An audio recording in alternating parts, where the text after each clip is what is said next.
The main character in the story is a young man named Ren. He was expelled from his hero team because he only had the ability to control animals. Beast tamers form contracts through the hearts of diverse animal species to command their powers. Beast tamers aren't well suited for combat, but as a member of a hero team, Ren always tried his best in his supporting role and wanted to build trust with his teammates. But unexpectedly, he was kicked out of the team because they felt he was useless. He thought they were just playing a prank, but the contemptuous looks from Arios, Agus, Lin, and Mina proved otherwise. He was shocked by their insulting words calling him a burden, just because Ren couldn't inflict damage on enemies and only cause trouble for his teammates. Ren never expected that in everyone's eyes, he was just a useless person. His hands trembled, his face darkened, and he began to remove his cloak before leaving amid his teammates' scornful laughter. Ren sat dejectedly in one place, thinking about everything he had been through. He was always judged by others during missions because he was just a beast tamer who couldn't do anything else. While Ren didn't know what to do next, suddenly a group of children surrounded him, asking about his work as a hero. Ren stuttered, not knowing how to answer, but they were so excited to see him perform that he stood up and formed a contract with an eagle to show them. Afterward, Ren heard about the poor reputation of the hero group compared to ordinary people here. But the children liked Ren more because he always played with them, and they really wanted to become adventurers someday and earn a lot of money. Upon hearing about adventurers, a thought flashed in Ren's mind. Adventurers are people who accept commissions for payment. Immediately, Ren rushed to the Adventurers Guild. There, he met a receptionist named Natalie. She was about to explain the adventurer's test when Ren asked if she could explain in detail about adventurers. Because Arios' group had always looked down on adventurers, they never interacted with them much. Seeing Ren's seriousness, Natalie was quite surprised and explained that there were many candidates taking this basic test. Then Natalie began to explain everything in detail to Ren. Seeing that he was ready, she discussed the adventurer's test, but upon hearing that he was a beast tamer, Natalie became quite concerned, fearing he couldn't go alone. Her words once again pierced his heart like his teammates had done before. But Ren still managed to lift his spirits and tried his hand at the first test, which was to defeat 10 goblins and collect 20 bundles of herbs. Thanks to his beast tamer skills, he quickly found all 10 goblins and completed the F-rank mission. Suddenly, he heard a scream from afar. Ren ran over and saw a girl being surrounded by an assassin tiger. But his small blade was merely like scratching the tiger. While it was focused on him, Ren told the girl to run quickly. At this moment, there were no animals for him to tame and no weapons around. As he was thinking, suddenly a girl appeared behind the tiger. She jumped up dozens of meters high and delivered a blow to the assassin tiger's back, severely injuring it. After defeating the enemy with one strike, she turned back shyly and sat on the tiger's back. This pink-haired girl with a noble aura was named Tamed. Looking her over, Ren realized she was from the Spirit Cat clan. It was one of the most powerful clans, and the Spirit Cat clan was the rarest. Suddenly, the girl showed signs of exhaustion and fell to the ground. Ren quickly ran to catch her and worried she was injured. To his surprise, when he leaned close to her ear, he heard that she was just hungry. So Ren shared his food with her. He sat watching, unable to believe his eyes that she was real. Because the Spirit Cat clan was said to be facing extinction, even among the strongest clans. Tamed said she hadn't eaten anything for several days. After eating her fill, she began to introduce herself. Ren also introduced himself, but was unexpectedly corrected by Tamed, reminding him to only call her by her name. Don't call her Miss or anything like that. Ren was quite curious about why she was in this forest. Tamed said she was adventuring because she was bored with the quiet life deep in the mountains, so she set out on an adventure and met Ren like a destiny in her life. Before anything else, she already asked him to tell her about his life. Ren didn't understand why when talking about his story. He always felt uncomfortable but could tell Tamed everything. After hearing about how he was kicked out of the hero group, Tamed was very angry on Ren's behalf. He was very grateful that Tamed understood him. Although Tamed was very upset with the people who expelled him, because Ren didn't care, she decided to let it go too. Though slightly uncomfortable, Ren suddenly patted her head to thank her, which she really enjoyed. Ren also didn't expect that he accidentally did it by reflex, but since she didn't seem to mind, he let it be. Suddenly, Tamed returned to reality and clarified something. Ren wasn't useless at all, but rather very strong, and his beast-taming abilities were outstanding. It seemed he had commanded her, because the moment she saw him, She felt a tingling sensation like electricity. It's very possible that if he could command her, he could command her entire spirit cat clan, because only a few people in the world could command them. But thinking it over, Ren realized it wasn't about being able to command one of the strongest clans, but that he wanted to become closer with Tamed.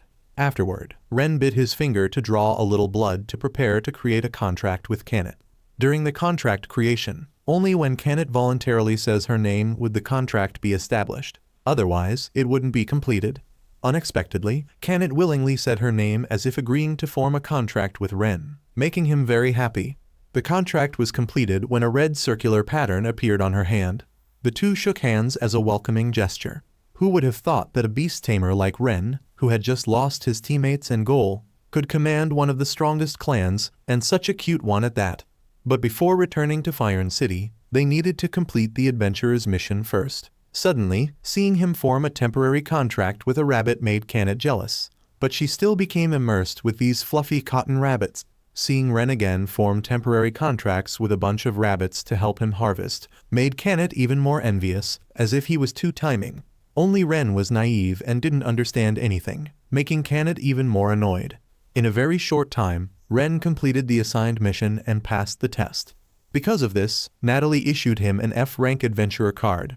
At the same time, she gave him the reward for this time, 50 copper coins. She advised him that if he got promoted, there would be more. And since Ren completed the test in such a short time, she was certain he would be promoted soon. After receiving the money, Ren went to Tamed and announced that he would start accepting commissions from now on.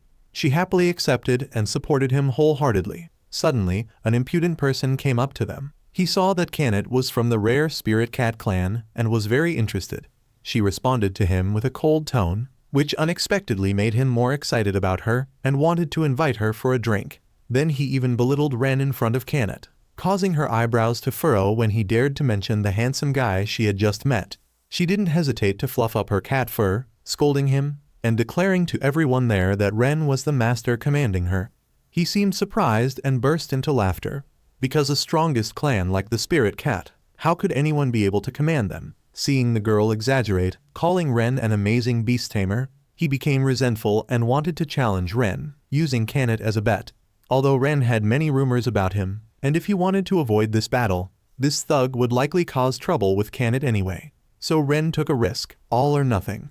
Unexpectedly, just a few seconds into the fight, he easily defeated the thug and won before even understanding what happened. Meanwhile, the other guy was holding his arm in pain, screaming loudly. Natalie heard the commotion and quickly ran out to see, finding that it was the same troublemaker who had been harassing the guild recently. She apologized to Ren for this person's behavior and mentioned that the guild was considering revoking his adventurer status. Before she could finish, he grabbed her skirt, so Natalie taught him a valuable lesson. After dealing with him, Natalie did a 180-degree change in attitude and asked Ren why. While taking the adventurer's test, he went and formed a contract with one of the strongest clans. Natalie's interrogation scared them both, making them immediately apologize to her. Seeing that she had gone too far, Natalie apologized for joking too much and then said goodbye to both of them while she went to handle the rest. Thinking it over, Ren couldn't understand why he had the strength to defeat that guy, so Tamed explained it to him. Because he had formed a contract with one of the strongest clans like her. He also received a power upgrade equal to the Spirit Cat clan. This surprised Ren quite a bit because it seemed that in his hometown, no one had ever formed a contract with one of the strongest clans. Moreover, Tamed was very happy that he had stood up to protect her earlier, making the young man blush speechless. Afterward, they set out to do the assigned mission. Tamed thought adventurers would have to wield big swords or rescue captured princesses, but it was just harvesting herbs. Ren explained that because he was only an F-rank adventurer, the lowest level, he could only receive simple commissions. Hearing this, Tamed also lifted her spirits and tried to help him harvest. Unexpectedly, the rabbits that he had temporarily contracted had already finished her task, making Tamed confused, accusing them of cheating, and disappointed that even though she was Ren's familiar, she couldn't do anything for him. Suddenly, at that moment, she heard noisy shouting from afar, so they both ran toward it. Here, a group of big, fierce-looking people were bullying and surrounding an old man. According to what Tamed knew from her adventure time, they were the Black Fang bandit group, with a scale of over 100 people. They were extremely cruel and immoral. always doing bad things. They were also a very dangerous opponent, so she advised Ren whether they should go call for help. But Ren thought there was no time left, forcing them to do something now. Seeing Ren's courage like that, Tamed was very proud. He assigned her to protect the old man, while he would handle the others. As soon as he finished speaking, they both rushed forward like a gust of wind, then knocked each one out. Suddenly, Tamed was thinking about Ren, feeling quite anxious that when Ren formed a contract with her, a spirit cat from the strongest clan, upon receiving the power, would he be self-destructive? As a familiar, shouldn't she stand in front and fight? Wouldn't that be better? But Ren always stood in front to protect her. Every time she saw his fighting stance, she couldn't take her eyes off him and even felt her heart beating rapidly. After dealing with the bandits, Ren was surprised to see Taned's face as red as a tomato, causing her to quickly explain and change the subject. The old man also came to thank both of them. Ren wondered why a merchant like the old man didn't have any guards with him, but the old man replied that he had hired one, but when they encountered the trouble, he had run away. Although they had saved him, the old man reminded Ren that the Black Fangs would eventually return to avenge their comrades, advising him to be careful. Thinking Ren would be scared and run away, unexpectedly, he even demanded to go to their lair and capture them all, because he knew these gang members were violent and vengeful. If they didn't capture them, the merchants in town would only become victims. Ren had also found their hideout thanks to a little squirrel. Meanwhile, Tamed was feeling disappointed in herself. Despite her position as his familiar, she couldn't do anything. After saying this, she became optimistic again and asked about Ren's plans. His plan was to use the Count Bee by forming a temporary contract, as it possessed paralyzing venom that would help him stop the guards.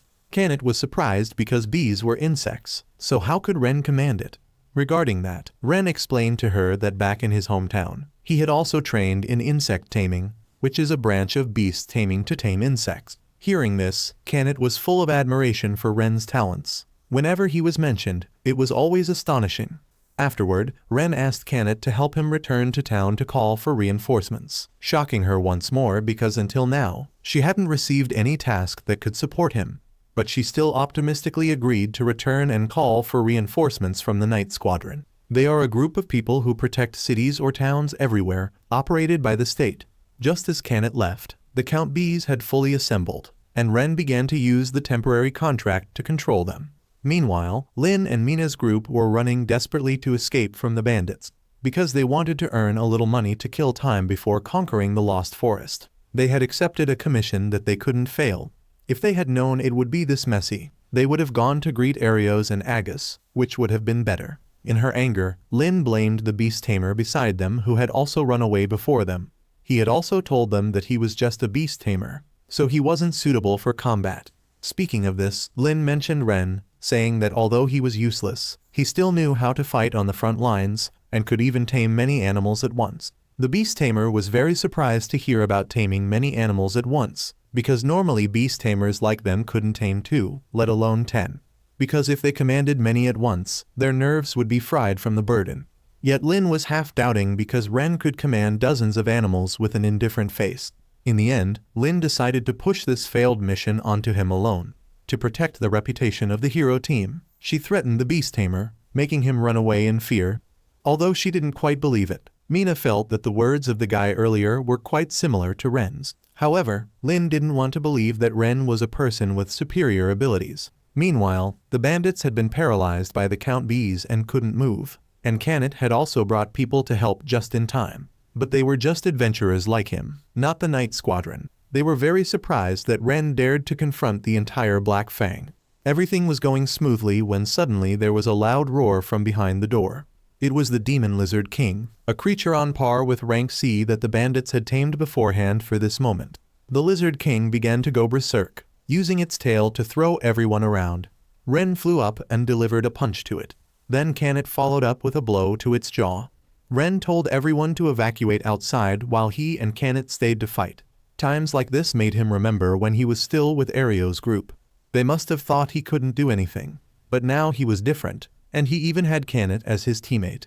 The people outside were worried and praying for the two of them to be safe. Fortunately, after that, both of them stood safely in front of everyone. In this situation, it seemed that Ren had received recognition from everyone after being kicked out of the hero team for not being able to do anything useful. And above all, just being with Tamed made him feel like he could do anything. Indeed, things are different when a girl enters the picture. After many days of sleeping outdoors, they finally rented a room. Tamed seemed quite pleased with this comfortable bed. But only Ren was shocked because they were pushed by the staff into sharing a room. From the beginning, the young man had wanted to rent separate rooms for them. Not a single room with 2 beds with this cat girl. So the young man volunteered to give up everything and sleep outside, which surprised Tamed. She pulled him back because they had already rented this room for a whole week. Ren had to explain to her that boys and girls can't sleep in the same room. At first, Tamed denied it, saying she wouldn't mind sharing a room with Ren. But then she made an embarrassed, blushing face and awkwardly said that as long as he didn't do anything inappropriate to her, it would be fine. So Ren gave her a lecture on life principles, reminding her not to trust anyone, even himself, because they had just met and didn't know anything about each other. After he finished, Tamed denied that she trusted everyone like she trusted Ren because others weren't like him. From the moment she met him, she already saw him as a teammate. Hearing her words, Ren was a bit shy and smiled, then agreed with Tamed that he wouldn't sleep outside anymore. That night, while he was sound asleep, there was a cat beside him watching him. In her heart, she thought that Ren seemed to be a good person, because before, she always met people who approached her with evil intentions, wanting to exploit something from her like money or fame. Since Tamed was a special rare spirit cat, they always tried to capture her. But the person she met this time, Ren, was different. Ren was only surprised about her and had no other intentions. He had saved her out of pure kindness. He interacted normally with her as a girl, which made her very happy. She also knew about the hurt in his heart from being kicked out of his team, and she really wanted to heal him. Though on the outside he seemed to have moved on, she was sure he still had it lingering in his heart. A week had passed since they met, they had successfully completed commissions, and Ren had advanced to E-rank adventurer. Today they heard from Natalie about a dangerous gatekeeper at Stain Bridge. This was about a thug who always picked fights with anyone crossing that bridge. Fortunately, there were no fatalities, but the number of people using that bridge had decreased, so she enticed Ren to try taking this commission. Since this commission had no rank limit, and moreover, the reward was 5 gold coins, Ren, hearing this shocking salary, accepted without hesitation. Afterward, they went to Stain Bridge. This was the only road from the center of the continent, where Horizon City was located, to the southern continent. Tamed was quite fascinated by the beautiful scenery here, and she was a bit curious about what kind of person this gatekeeper was. Even Ren was curious. He guessed that normally, since there were no fatalities, there should have been statements from victims, but those who were beaten remained silent, so they had no information about the gatekeeper. Because the enemy's true identity was unclear, he always reminded himself not to be careless. At this moment, Tamed had discovered something flying in the sky. Looking closely, it was a rare dragon clan member. Moreover, it was such a cute dragon girl. This girl was from the dragon clan, named Tania. When she heard herself being called a gatekeeper, she wasn't very pleased, with the demeanor of a noble. Tania was confident that she had been specially trained from a young age, because in the dragon clan, at 15 years old, they set out on adventures to become truly strong dragons. Tania really wanted to challenge them because she was looking for strong opponents to fight, and before her now were a top adventurer and a spirit cat clan member, which made her quite interested. Tamed sensed there was no other way. It seemed they had to fight a dragon from the strongest clan. She also reassured Ren to go all out because she was also from one of the strongest clans, so they both agreed to fight Tania. Right at the beginning, Tania charged in with the first move, sending him flying away. Then Tania blew her fire breath at Tamed. Unexpectedly, Tamed couldn't dodge in time, so her cattail, which was her pride, got burned. Feeling quite angry now, Tamed was excited to launch a move to teach Tania a lesson. Both rushed in and fought in front of Ren, who was amazed by their equal strength. Ren then also advanced to support Tamed, but Tania unexpectedly blocked it and grabbed both of them, spinning them like crickets. Tania launched her final move, blasting maximum fire at both of them. Fortunately, in the nick of time, they coordinated to land safely and dodge the great fire. After fighting a battle with the Dragon Clan, Ren knew it wasn't without reason that she was from one of the strongest clans. So now he began to fight in his beast tamer style. Then he left Tamed behind to hold her off for him. The obedient cat obeyed and began to punch Tanya repeatedly like a tiger. Meanwhile, Ren concentrated his mind to remember the presence of an animal during the battle earlier. So Ren began to create a temporary contract with an eagle to gather its kind. Ren returned to Tamed with a bunch of eagles that he had just contracted to have them fly over and peck at Tanya. Although their pecking power didn't cause major damage, it suddenly made Tanya unable to move. Because this was the Peter bird species, with a bright appearance indicating it was poisonous. If receiving that amount of poison, even a Dragon Clan member would be paralyzed and unable to move for a while.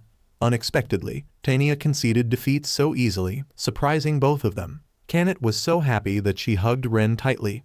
Ren approached and invited Tanya to join them. Tanya smiled scornfully, thinking they wanted to sell her to others. But for Ren, it was simply because he just wanted to talk properly with her. Tanya stubbornly replied to him that she didn't like it. Not only did Ren not get angry, but he still gave her a gentle smile, which suddenly made Tanya feel affection and blush. Just as she was feeling touched, she felt a chill from the displeased cat beside her, startling her. Tamed warned this dragon not to bother Ren, or she would be punished like this. Returning to the guild, Natalie was very surprised that he had already chased away the gatekeeper. Natalie thanked him a lot and was quite surprised by the appearance of the bright red guest over there.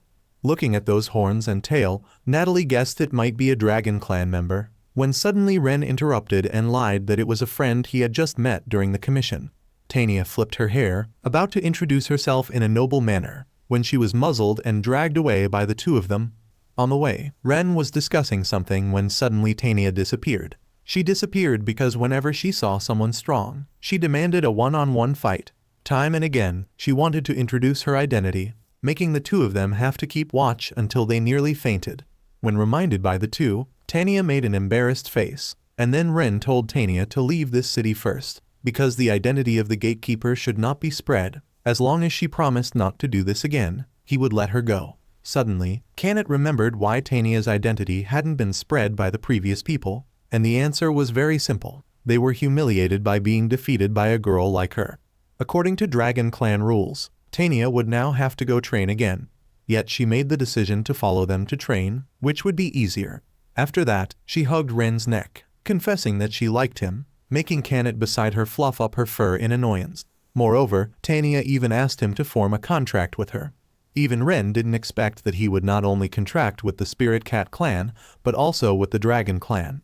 After creating the contract, a red pattern appeared on Tanya's hand. Now she understood what it felt like to be commanded. It was as if it made her always connected to Ren at all times. As for Ren, he felt like he had used up all his luck in life. Ario's group, on the other hand, was having a very difficult time fumbling through the forest for a week with no results. Suddenly, Arios had a thought to lure Ren back to help the group, and after conquering the lost forest, they would discard him once more. Tamed and Tanya were facing a tension, which was fighting over the bed, while Ren was relaxing, lying on the floor, sleeping soundly, ignoring the world. Finally, Tanya also joined Ren's team, and this time the commission they received was to exterminate slimes. Slimes were monsters that many adventurers ignored, leading to them increasingly breeding and frequently causing damage by destroying fields. It seemed that Tamed also quite disliked slimes because whenever she punched them, her hands would get sticky all over her body. Hearing this, Tanya smugly said that she would use her fireballs to defeat them in no time. Seeing this, Tamed made a face of great admiration for Tanya because someone was willing to take on the burden. The happiness of the two made Ren very relieved because he was afraid they couldn't get along. After searching for a while, they still didn't see any slimes, so Ren used assimilation to search for the slimes by moving a part of his soul into this bird to fix his consciousness. This way, he would be able to freely control the bird. This was assimilation, one of the beast tamer's skills. Tamed and Tanya were so surprised that their mouths were agape, not expecting Ren could do something like this. Afterward, he flew off to find the slime's nest and asked the two to help guard his body. A while later, he had led them to the breeding place of the slimes. Tamed was planning to handle it quickly and efficiently, but Tanya was thinking of letting Ren practice magic. When asked, he replied that he had practiced fireballs with primary healing. Hearing this, Tanya urged him to try the fireball magic to deal with them. But Ren said his power wasn't strong enough to handle all those green things, but he still decided to try to concentrate once and release a fireball. Unexpectedly, his power was abnormally strong, causing all the slimes to be completely destroyed. Tanya explained that it was because he had formed a contract with the Dragon Clan, which was her.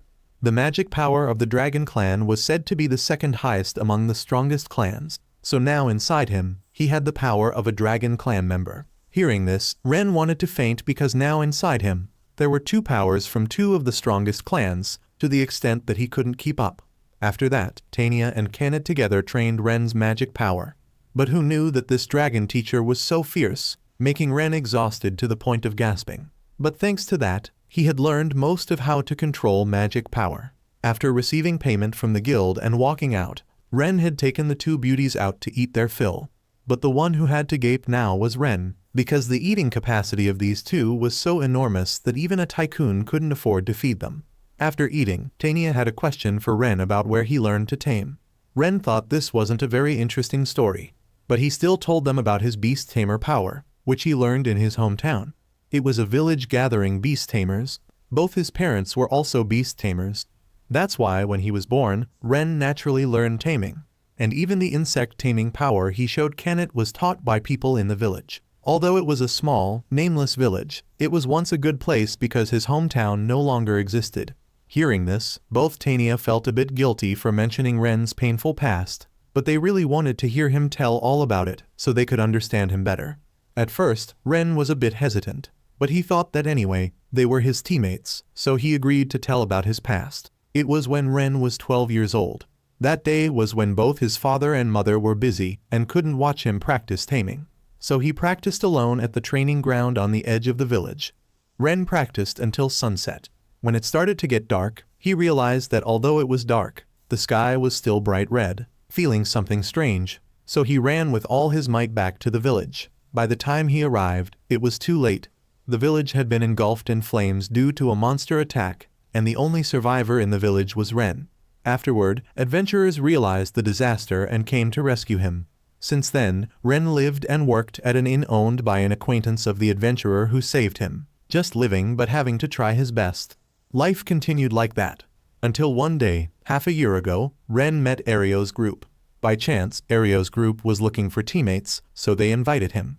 Ren agreed immediately, thinking that if he joined the hero group, maybe he could do something, and also thought he could prevent the tragedy that happened in his hometown. But no, because reality had slapped Ren in the face. Ario's group only saw him as a convenient pawn for themselves. This story once again made Ren fall into a painful black hole. But suddenly Kenneth took his hand and comforted him. She felt that he was a brave hero, always rushing into danger himself and trying very hard. They understood him and knew Ren wanted to become someone's strength, because he didn't want anyone to suffer similarly to himself, so they reassured him that he wasn't pathetic at all. Even Tanya was quite upset with his foolish actions, but on the contrary, both girls felt proud to have a master like him. The next day, they accepted another new commission. This commission was to subjugate orcs, and it was E rank, not much different from goblins, except that orcs were smarter because they knew how to wield weapons to fight. Although Ren always reminded the two not to underestimate these orcs, for a noble like Tanya, she was confident that there was no way she would lose to these orcs. Unexpectedly, just as she said that, during the battle, Tanya was startled because this orc had almost caught her twice. Fortunately, Ren and Kenneth appeared in time to rescue her, causing Ren to be slightly injured. Fortunately, he knew healing, so he was fine. Tanya, on the other hand, had a face full of guilt and worry for him, blaming herself. Afterward, they harvested the items and returned to the guild. When they finished, and Ren walked out, he only saw Kenneth looking dejected. When he asked, she replied that Tanya didn't seem well and had gone off alone. Tanya was sad on the bridge when she met a child who came to ask what she had exterminated today. The little girl worriedly asked if Tanya was hurt anywhere, and advised her that if she was injured, she should speak up. Tanya, receiving the little girl's consolation, felt a bit more optimistic and thought again that Ren had also been concerned for her. Yet she had ignored it, arrogant that she was from the strongest clan. This made her not know how to face him. Suddenly, Ren appeared before her, making her flustered, and then she bowed her head to apologize to him for what happened earlier. Her tears were about to well up when Ren patted her head and smiled. He comforted her and said that Kenneth was also very worried about her. Returning to the inn, Tanya realized that not only was he not angry, but he was afraid something would happen to her. Moreover, he even gave up his bed for her. In that moment, Tanya felt she couldn't get Ren's face out of her mind. Like this, she had to adjust her mind not to be so easy. The next day, they set out on a mission again. Tanya felt it was time they adjusted their equipment. Because they were from the strongest clans, it wasn't a problem. But on the contrary, Ren was a mere mortal, so it was different. They were having fun when suddenly Ren froze because right in front of them was the appearance of Ario's group. They were walking leisurely when they encountered Ario's group coming to greet them. Just seeing the faces of this group made Ren dislike them, so he led Tamed and Tanya in another direction. Yet Arios was still thick-skinned enough to call him back and ask why he was as cold as a gecko. Moreover, he put on a fake friendly tone, mentioning their past as teammates, saying they had regretted a lot. Seeing their master being bullied, Tamed and Tanya stepped forward, looking cool to protect him. The group was shocked when they saw that beside Ren were two members of the strongest clans. They couldn't believe even more that Ren could command the strongest clans. After that, they invited him again to help them conquer the Lost Forest. Since Ren could control all animals, exploring the forest or transporting luggage would be as easy as turning a hand. His indifferent words made Ren extremely angry. They had kicked him out of the team before, and now they dared to make him carry the burden for them. Moreover, the fluctuating attitudes of each of them made him want to punch them a few times, so he didn't hesitate to refuse immediately. After that, he took the two girls away, but suddenly Mina called him back. She used a nice story about saving the world in front of Ren to soften his heart, because deep in the forest, there was a necessary shield to defeat the Demon Lord. If they couldn't get the shield, they wouldn't be able to defeat the Demon Lord, and monsters would spread all over the world. If one had power, they could fight, but other ordinary people would not be able to. This story made Ren remember his tragic memory. It was the image of the village he once lived in engulfed in flames. This made him struggle psychologically a lot, and his kindness defeated him. Ren agreed to go along and support Ario's group. Yet they not only didn't welcome him but showed contempt for him, as if they could deceive these two beautiful girls. Although unwilling, because their master had decided, the two had no opinion. But on the other hand, both threatened that the group must apologize properly to Ren. Even making them kneel and bow their heads would be acceptable. Arios, being forced to kneel and bow his head, was extremely resentful and shouted loudly. The whole group was proud and felt they were not wrong. Arios stepped forward, grabbed Ren's collar, and scolded him for not knowing how to train his pets. Ren was visibly annoyed when he heard Tamed and Tanya being referred to as pets. Hearing his teammates being insulted made Ren punch him and knock him out. Ren's eyes gradually became scary, threatening them not to touch his teammates. So Arios stood up and provoked Ren to challenge him once. Tamed and Tanya would be responsible for the other members, while Arios and Ren would fight each other. The first match would be August fighting with the cat. She was extremely angry, wanting to beat him up and make him apologize to her Ren. Tamed began to charge like a storm, making him almost unable to block. August began to launch his fire blade technique, which seemed to be too much for Tamed, but unexpectedly she kicked him once, making him freeze in place. Seeing that he had already used all his strength, she also decided to use about half of her power to continue fighting. He was dumbfounded by Tanet's adorable yet frightening demeanor. His hands and feet were trembling when he heard her say she was only using half of her strength to fight him. Without saying much, Tanet took momentum and flew towards him, giving him a kick that made him bleed and fly straight into a tree. On this side, Tanya would be responsible for fighting these two weaklings. Just a snap of her fingers had neutralized their magic. Seeing their dumbfounded faces made Tanya laugh like it was harvest season. The two stubbornly combined magic again with her, but were still made to disappear by Tanya's finger snap, simply because their magic had no effect on her at all. Unable to fight, they began to criticize Tanya's body as a lizard and launched a series of attacks on her. But every time, Tanya snapped away all their magic. Doing this repeatedly made the two lose their fighting spirit and collapse before Tanya. Although she didn't enjoy bullying the weak, because they had touched her master, she would teach them a lesson about real magic. The sky gradually became surrounded by dark clouds, making the two weaklings extremely frightened. They thought they would be dealt with by Tanya. Unexpectedly, she was just scaring the two, making them both so scared they nearly fainted. Tanya didn't actually do it because she was afraid Ren would scold her, so she let the two go. At the beginning of the battle, Arios had insulted Ren, but he wasn't angry and struck directly, and so the battle began. Ren felt that indeed, he was fighting a hero and very much acknowledged his swordsmanship. But very quickly, Ren regained the form of a beast tamer. and the power of this attack that he had was due to his contract with Tamed and his training to see through his opponent. Since then, Ren had observed Ario's fights, including the number of steps when swinging his sword, his movements when feinting. Ren had grasped Ario's movements to a certain extent, and in each of Ren's attacks was the concentrated power of the two strongest clans. If Ren fought seriously, then he would be the loser, so he advised him to surrender instead. Arios didn't surrender but remained stubborn, so Ren had to use the method from the Count B to paralyze Arios, making him have to accept his defeat. And Ren still held a grudge for him insulting his teammates. Arios had lost, so he resorted to cowardice, trying to rekindle old relationships. But Ren was no longer foolish enough to be led by them anymore. Ren raised his fist and gave Arios a punch. But fortunately for him, he only reduced the power. If he had concentrated on that punch, he would have surely died. At this time, Tamed and Tania had also just arrived and rushed straight into Ren's arms. The three of them then went together into the Lost Forest to explore. But this place was indeed very damp and gloomy. Tania even thought about burning this entire forest once, and for all but was stopped by Ren because there were many animals living here. Ren thought about it again and again. If there was a real shield here, only heroes could use it. Ren looked at the map that Ario's group had drawn and felt it was no longer useful because this place had grown and developed at a dizzying speed. Remembering how Tania had scared Ario's group earlier, Ren also felt more relaxed. Arios began to provide information for them to know that apparently the monster in the deepest part of the Lost Forest had a shield of truth. That was the indispensable weapon to defeat the Demon Lord.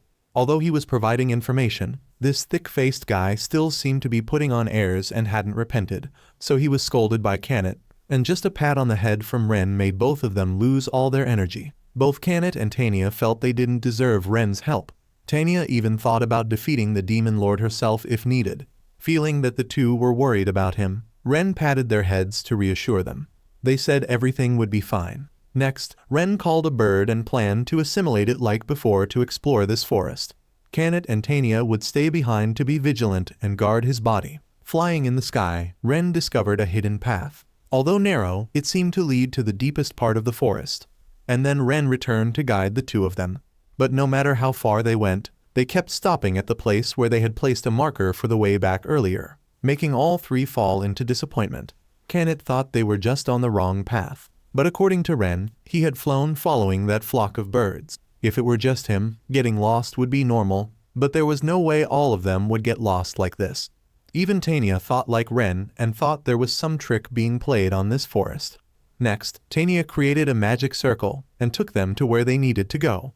Tania had correctly guessed that there was an illusion magic being cast on the center of this tree. That's why they were getting lost.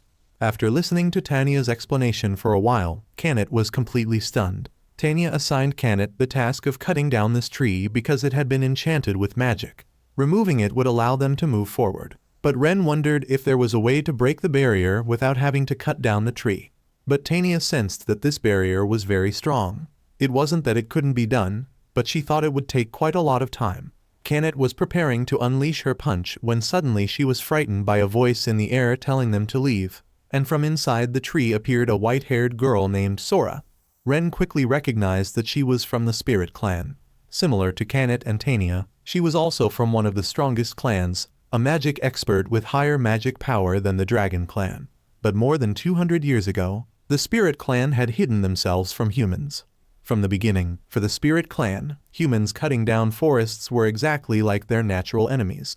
Eventually, conflicts arose between the two sides, and the Spirit Clan hid in remote areas. Since then, the Spirit Clan has hated humans very much. Ren was about to open his mouth to greet her, but was straightforwardly chased away by her. She even planned to eliminate them with her power, making all of them scared and run away with their tails between their legs. They felt strange because why did she attack them? Normally, the Spirit Clan was a peaceful clan. Ren also felt that her appearance from the beginning was already strange. He thought it was because they were approaching that barrier. Ren felt very strange because even if they really hated humans, would there be cooperation with monsters? Before Ren could finish thinking, Tania decided to still move forward. She would be responsible for suppressing the magic of that little girl. During that time, Tamed would cut down the tree. As long as Tania didn't defeat that little girl, it would be according to Ren's wish. But unexpectedly, the young man still had the mindset of wanting to negotiate with that little girl again, making both of them shocked beyond words at his naivety. But then they still had to accommodate Ren's kind thinking. The little girl from earlier, seeing them come again this time, showed her anger and chased them away. Ignoring Ren's words, the little girl immediately set up magic to eliminate them. Kenneth and Tanya sensed danger, and were about to charge forward but were stopped by him. Ren thought that he could withstand these attacks, and he definitely wouldn't give up because he was a beast tamer. As long as he seriously faced it, he would clearly convey emotions to each other. So Ren didn't blame the attacks, which made the little girl very surprised. Sora couldn't understand his actions and questioned whether he was a real human or not, because she feared that he would be like the humans who had harmed her home. Although he couldn't affirm that he wasn't a bad person, Ren really wanted Sora to trust that he wouldn't harm them. Sora remained calm, not tempted by his words, and then she shot an arrow at him again. But fortunately, this time Kenneth and Tanya were able to stop it. Both had to speak up to explain on behalf of Ren that he was not a good person. Hearing them argue in front of her, Sora felt that humans were strange, and even the Dragon Clan and Spirit Cat Clan were strange, because Sora had never met people like them before. Finally, Sora agreed to sit down and talk with them. When she heard Ren tell about going to find the Shield of Truth to help the hero team but being caught in this barrier, Sora explained that it was a barrier she had deployed, and she couldn't let them break it, because that barrier cut off the path leading to the Spirit Clan's village. She couldn't let her fellow clansmen be in danger. But Tanya said, "Isn't what you're doing just covering for monsters?" Sora replied that there was no Shield of Truth in this forest. In the deepest area, there was only the path leading to the Spirit Clan village. The Shield of Truth was being kept by the Spirit Clan. Now they knew the hero team had been fooled. Sora also said that if they needed to defeat the Demon Lord, she would lend it to them. After that, she disappeared for a few beats and then returned, holding a large shield with an expressionless face, which surprised Ren. Although she hated humans, she couldn't forgive monsters even more. Here, the three received the shield easily and wanted to offer something in return. But Sora had refused because this Shield of Truth had already been agreed upon long ago by the Spirit Clan and the previous heroes, so Sora was just following that. After receiving the shield, the three thanked Sora and returned to the city. Looking at their silhouettes as they left, it seemed Sora wanted to say something. It seemed Ren had noticed this, so he returned to ask her. Sora hesitated, having some difficulty speaking, because if she said more, Ren's group would lend her their strength, and that would involve them in her business. So the little girl had refused, but was interrupted by Ren's words. He said that no matter how dangerous it was, they wouldn't mind. Tanya and Kenneth also spoke up, saying they would help the little girl wholeheartedly. After realizing they were people she could trust, Sora decided to speak up. The little girl had another twin sister named Rena. That little girl had a very different personality, but was very harmonious. The two sisters were the managers of the barrier leading to the hiding place of the Spirit Clan. Although the job was a bit boring, whenever the sisters were together, Sora was very happy. But one day, because Sora's group had business, they went outside the barrier a bit. There, Sora's group encountered a monster calling itself the Demon Lord. Although they tried to run away, they were still caught up by him, and they had to fight him. But not only could they not defeat him, but Rena was also captured by him. The name of that monster was the Dark Knight.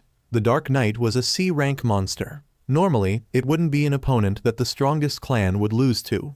But this guy's characteristics were quite annoying. He could nullify magic attacks, so only physical attacks would be effective against the Dark Knight. And the Spirit Clan was a species specializing in magic, so there was a terribly incompatible relationship. According to Sora, the goal of the Dark Knight was to eradicate his enemies, which were the strongest clans. He had ordered Sora to remove the barrier if she wanted to save Rena. But she couldn't agree to this request because it involved the danger of her entire clan. She alone couldn't do anything, so she had sought help from the village chief. But he told her to give up on Rena because it was the carelessness of both of them when they left the safe barrier. Even Tanya thought the village chief was too much. Now Sora didn't know whether she should choose her sister's life or the entire village. This made her very frustrated and heartbroken. Seeing the little girl so sad, Ren offered to help her rescue her sister, making the little girl grateful as she leaned into his chest and cried loudly. The Dark Knight had ordered Sora to remove the forest barrier before sunset today. If not, her sister wouldn't be safe, so Ren's group quickly hurried to find him. Sora expressed that she really wanted to go along, but Ren reassured her to stay behind because if she went along, he would think she was betraying him and might harm Runna. That night, they saw with their own eyes the Dark Knight and, along with him, Runna being tied up high above. The three of them seized the opportunity and began to charge forward to gang up on the Dark Knight. They used magic to attract his attention, and then Tamed rushed forward to deliver a physical blow to his head. Then Ren punched him straight in the stomach. But with such attacks, that guy still wasn't defeated. The Dark Knight mistook Ren for a hero and also knew that Sora had asked them for help, which made him angry because he felt betrayed. The Dark Knight immediately tried to eliminate Runna, but fortunately, Tanya's dragon wings blocked it. Tanya untied and rescued the little girl and left the rest to the two of them. The angry knight began to unleash his moves. In an instant, Ren guessed that the reason he could infiltrate the Spirit Clan village alone was thanks to the monster power from the Demon Lord. Ren felt it wasn't good. If he kept doing this, this forest would be completely destroyed. So he assigned Tamed to stop his movement and put all his strength into punching him. But Tamed feared that with his bull-like strength, her punch might not be enough, but she still obeyed Ren's order. Meanwhile, Ren on this side would focus on forming a temporary contract to call the Count Bees once more. Although he knew these Count Bees couldn't paralyze him, they could distract him a bit and make it convenient for Tamed to deal with him with a punch. Ren had created a strengthening magic on Tamed, making her power flow even stronger. As Ren predicted, that punch caused the Dark Knight to vanish in a beat. Tamed was quite pleased with the power Ren had given her. He explained that it was the unique magic skill of Beast Tamers, a magic that amplifies her inherent strength for a short time. Because previously he lacked magic power, he couldn't do it. But now that he had additional magic power from Tanya, he had successfully done it. At this time, Tanya also appeared with Runna safely in her arms. Tanya was even surprised because the strengthening skill was a lost technique. Yet Ren could learn it too. Ren could only scratch his head and say every time that it just came naturally. Everyone was very happy with their success.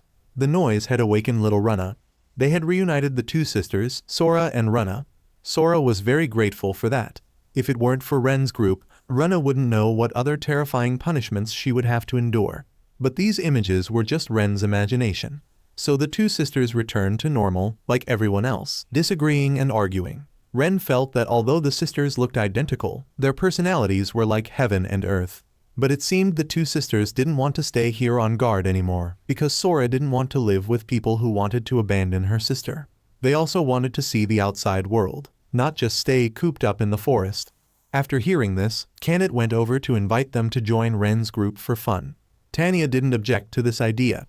As for Ren, he was worried about the two sisters, fearing they might be uncomfortable when joining a human team.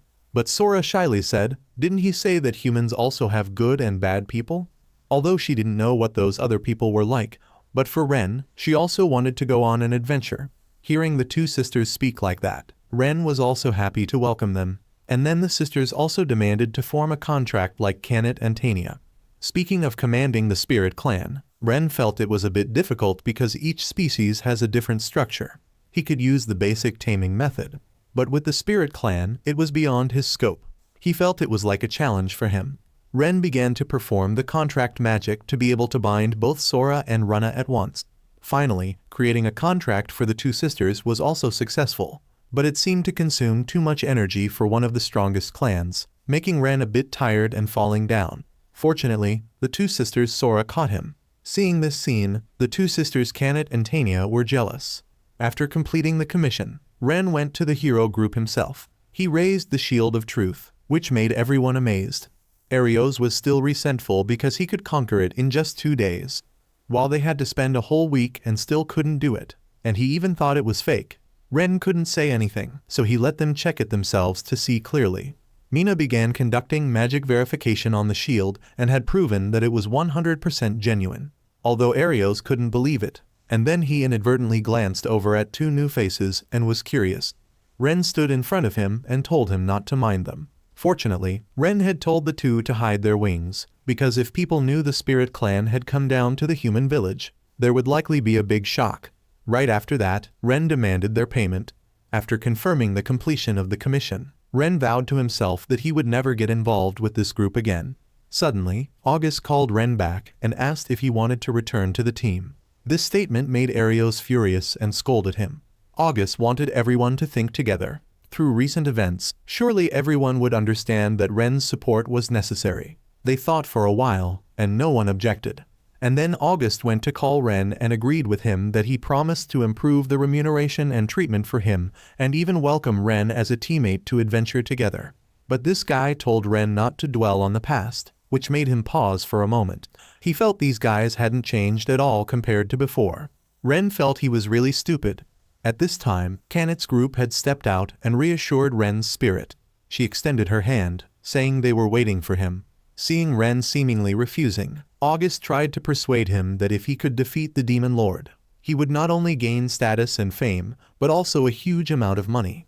But for Ren, he didn't need those things, because what he wanted was teammates, but they still hadn't changed, and now it was good that what he originally wanted was already right here. Arios' group, unable to invite him, resorted to resentment and cursing. Only Arios sat back, reflecting on when he fought with Ren. That pain was not just pain, but it was also a humiliation that couldn't disappear. He couldn't believe a hero like himself was defeated by that guy. Arios held a grudge, determined to eliminate Ren with his own hands. On this side, they were quite curious about why only heroes could defeat the Demon Lord. And Ren had explained that according to legend, the Demon Lord had ruled over humans with great power, making them unable to resist. The first-generation hero had formed a contract with the gods to destroy the Demon Lord and received their blood into his body. And he had defeated the Demon Lord, liberated humans, and brought a peaceful world. They felt that the first-generation hero was amazing compared to today's heroes, which were like heaven and earth. So that's why only heroes, those who carry the blood of the gods, can develop without limits and accumulate power, and then use that power to defeat the Demon Lord. But Kanet felt that a weakling like Arios didn't seem like it at all.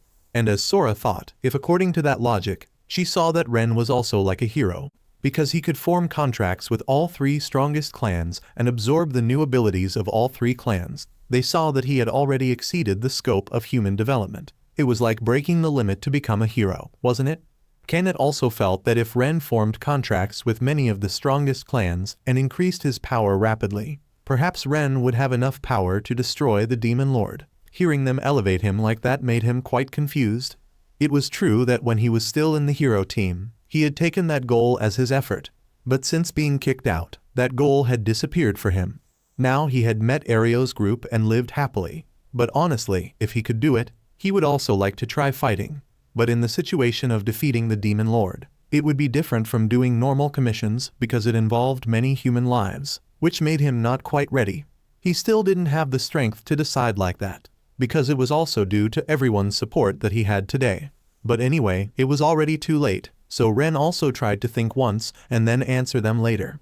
Ren also felt that this was perhaps the moment he chose his own path, and it was approaching as well.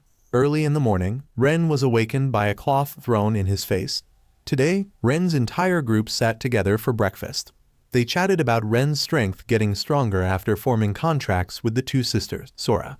Ren also gave them a good meal because of the payment from Arios' commission.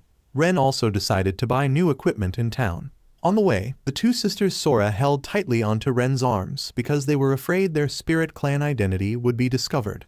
While being vigilant and cautious, the little ones were frightened by Tania's underlings who came looking for her. They were the two guys whom Tania had beaten at Stain Bridge, breaking their noses. Hearing them flatter her made big sister Tania very proud. Meanwhile, Kanet was chatting with a fruit seller by the roadside and was given an apple because earlier, Kanet had helped her carry things. Seeing Kanet and Tania integrating with humans made the two sisters quite surprised. Suddenly, a group of human children appeared in front of them, startling them. A little kid teased Ren, saying, "Have you brought home more wives?" which made the two sisters shy. Being praised as cute by the children made Sora feel even more embarrassed. But on the contrary, Rana laughed loudly and even thought about threatening them a bit, almost revealing their identity. Fortunately, Ren and Sora stopped her in time. Sora had warned Rana that if she performed magic, the spirit clan wings would appear. If humans discovered it, it would be very troublesome. Finally, they arrived at the #1 weapon shop in town. The owner of this weapon shop was a grumpy dwarf. Kanet was quite scared of this strict owner. But on the contrary, Tania only felt that these dwarves were just weirdos. Hearing this, the owner gave her a side glance, which frightened Kanet. On this side, Runa found a whip weapon that made her curious. She thought that when mentioning beast tamers, they should use this item, right? Because using it to whip those who don't obey, what else? Indeed, Runa's dark mind made Sora scared stiff. As for Ren, he quickly chose a sharp knife that fit his hand. He had a strange feeling when holding it, although it didn't look bad at all. At this time, a tall, muscular guy walked in, threw a chunk of money at the shop owner, and wanted to order the most luxurious sword suitable for him. The owner quickly went to get the smallest long sword to sell to him. At this time, Ren went to ask the shop owner. He suspected that he was hiding something because looking at the outside of the sword, he didn't think they were the best swords. Suddenly, everyone fell into silence, and then the owner smiled and praised Ren for having a good eye. Similar to the earlier knife, all the ones here were things he crafted during his idle time. In other words, he was overcharging. Seeing this, the sisters Sora had to reevaluate the dwarf. The shop owner was quite annoyed with the words of these kids, so he showed off his passionate collection for them to see. Ren wondered that he could make such extraordinary things, yet he was playing tricks on customers like this. The shop owner just felt this was a small test for them, because recently, there were only customers who didn't think about their abilities and suitability, but only knew to throw a pile of money and then request high-end weapons. The weapons that he wholeheartedly crafted were then thrown away after new models appeared. That scene made him extremely frustrated. For a blacksmith like him, products were like his children. Suddenly, after hearing this, Tanya appeared from somewhere, rushing towards the owner and expressing that she really understood him, which made the owner very happy. After talking for a while, the dwarf owner quite liked Ren, so he agreed to make a high-end weapon specifically for him. But there was a condition: he didn't have the materials. Just when they were excitedly listening to this, everyone froze. Afterward, Ren's group returned to the guild. Seeing everyone gathered in a lively crowd today, Kenneth ran to ask Sister Natalie and learned that Hero Arios was staying here to recruit supporting members to defeat the Demon Lord. Mentioning this, Ren's face became somber, but he didn't want Kenneth and Tanya to worry about him, so he patted their heads, saying he was fine. At this time, Natalie noticed the presence of the two Spirit Clan sisters and greeted them. Sora hid behind Ren and introduced herself shyly, but Runa confidently stood in front, clearly introducing her full name to her. When Natalie asked about their relationship, Runa gave a dark answer, making Natalie misunderstand that Ren dared to lay hands on little kids. This forced Ren to quickly explain to Natalie. After that, Ren handed in a commission request for Natalie to approve. In the request, they had asked to investigate the Midrin mine from Mr. Gans, the weapon shop owner. According to what Tanya knew, any weapon made from Midrin would be so wonderful that it could be used for a lifetime. Although it was quite rare, his ancestors had passed down the mine to him, which was why he wasn't short of materials. But recently, it seemed there was no sign of Midrin ore anywhere. Ren didn't think it had been mined out because if the minerals were depleted, the output would certainly decrease gradually. But if it suddenly disappeared strangely, he thought perhaps the cause originated from the mine. Without him saying it, Kenneth and Tanya already knew what he wanted to do. So Ren had suggested to the owner to let them investigate the mine. Seeing Ren's eyes full of passion and trust, he agreed to their request. When Mr. Gans mentioned the payment to compensate them after helping him, Ren didn't need money. He just wanted to own the weapons he crafted. This surprised the owner, and he happily agreed. Afterward, the group set off. Today, the path to this mine was quite close, so they felt like they were on a picnic. On the contrary, behind the two sisters Sora, Runa was tired to the point of gasping, dizzy, and spinning, and then they couldn't stand it anymore and dissolved like ice. They rested for a while, feeling the weather was too hot. Fortunately, in front of them was a cool lake. Because it was so suitable for soaking, they begged Ren to let them go down for a bath. Before Ren could finish his instructions, Kenneth had already stripped off all her clothes. Fortunately, Tanya stopped her in time. To be sure, Ren had temporarily contracted with a squirrel so that if there was danger, it would immediately report to Kenneth's group. As for Ren, he would sink into a short sleep. On this side, the sisters were soaking in the water when suddenly the two little ones kept spreading their legs. Kenneth and Tanya asked and found out they wanted to know the secret of how to get big breasts like theirs. Kenneth and Tanya just comforted them, saying they would eventually grow as big. They were teasing and having fun when something in the water startled Kenneth, making her scream loudly. Ren, who was sleeping, also jumped up and ran towards her to see what was happening. But actually, it was just Runa dipping her hand into a fish to scare Kenneth. Ren's appearance made everyone startled. and he turned his face away in embarrassment. Right after that, the young man had to apologize before the sisters' court. Unexpectedly, Tamed and Tanya weren't angry, but were very happy that he heard their screams and had run to worry about them. Ren was forgiven by the sisters and became happy again. Finally, after the troubles, they reached the Midran mine. They hid in a place to observe. According to Ren's thoughts, this place had the phenomenon of illegal mining, and the movement of the bird in the sky was like signaling to its master. As predicted, the illegal miners had discovered someone, so they stepped out fiercely. Ren felt that in this situation, they also had to step out to confront them, so he told the sisters to go easy. But going easy made them all lose consciousness, resulting in Ren not being able to interrogate them for information. Suddenly, Sora suggested that she could view their memories with magic. The two sisters began to view their memories and found out that Ren had guessed correctly. The little girl saw images of these men illegally mining, and they were also adventurers. After helping Ren, the two sisters requested to be patted on the head like Tamed and Tanya whenever they were rewarded. Having no choice, Ren also indulged them by patting the two little ones' heads, making them very happy.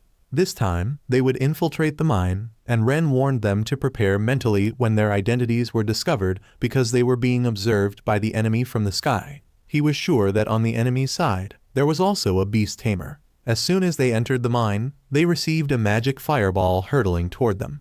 Fortunately, the two sisters Sora and Rana were standing in front to block it. The two sisters wanted to quickly resolve the issue to get Ren to pat their heads again. Tanya and Tamed also quickly joined in to help them. The remaining person, Ren would handle. He committed the crime of illegal mining but still wouldn't surrender, even holding a knife wanting to stab Ren, but was still knocked down by Ren.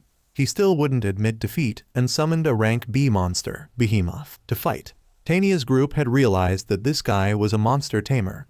Logically speaking, taming monsters requires several times the normal technique and magic power. He had introduced that this was a monster he had encountered since it was newborn and raised it until now, so it wouldn't be hostile to him. The behemoth received the order and rushed toward Ren to attack. Its attack power was too great. They feared this mine would collapse. While fighting the monster, Ren had signaled to them to bring the remaining people outside to safety first. Outside would be looked after by Tanya, while Tamed would go in to help Ren. Ren instructed Tamed to neutralize that man for him, while he would be responsible for fighting the behemoth because it was acting on that man's orders. Instead, to stop it, they had to catch that man, which would be faster. Indeed, the behemoth hit very hard, but its attacks were too simple. Now he had clearly grasped its movement pattern, so there was no way it could land a hit. However, if not resolved soon, this mine wouldn't last long. On this side, Tamed had just managed to shut up that man. Ren at this time had thought of a method to defeat that monster, but he was afraid he couldn't do it. Fortunately, in Ren's memory at this moment, echoing words of encouragement from Tamed made him decide to believe in himself to not let everyone down. Ren had successfully tamed the behemoth and brought it under his control. He had overridden the man's dominion over the behemoth. Originally, stealing the dominion of a beast tamer was impossible. But he had thought if he had the strength as everyone said, then it might be possible. The man still couldn't accept the fact that he had lost his dominion over the behemoth, so he had tried to stuff his own command into it to stimulate its abilities. Unexpectedly, the man was attacked by it. In the dangerous moment, Ren timely stopped the behemoth with a fireball to knock it out. The man finally didn't understand why he had failed, so Ren explained that between monsters and humans, even with taming, hostility couldn't be eliminated, because it had reacted to his hostility, causing it to lose control. Therefore, Ren had to hold it back to control it. After hearing the story about the illegal mining group, he learned that they all had something in common. They had bought weapons from Mr. Gans. They had bought fake goods that he had made during his idle time. When they discovered it, they had thought about revenge by stealing Midran, so he couldn't forge weapons anymore. When Mr. Gans was informed, he was quite troubled. He also felt guilty for playing dishonest tricks with both customers and weapons as a test.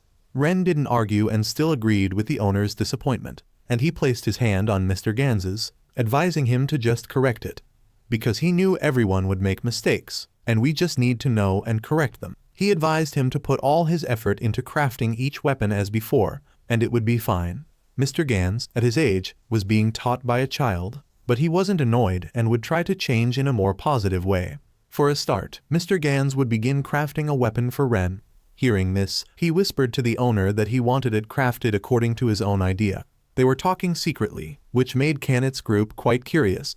Meanwhile, Ario's group was busy recruiting additional supporting members but couldn't find anyone satisfactory. Even though a beast tamer came to apply, because he could only command one animal and couldn't even fight, Arios rejected him outright. He was even very confused when Arios asked if he could command the strongest clan as well, because for a human beast tamer, commanding the strongest clan was impossible.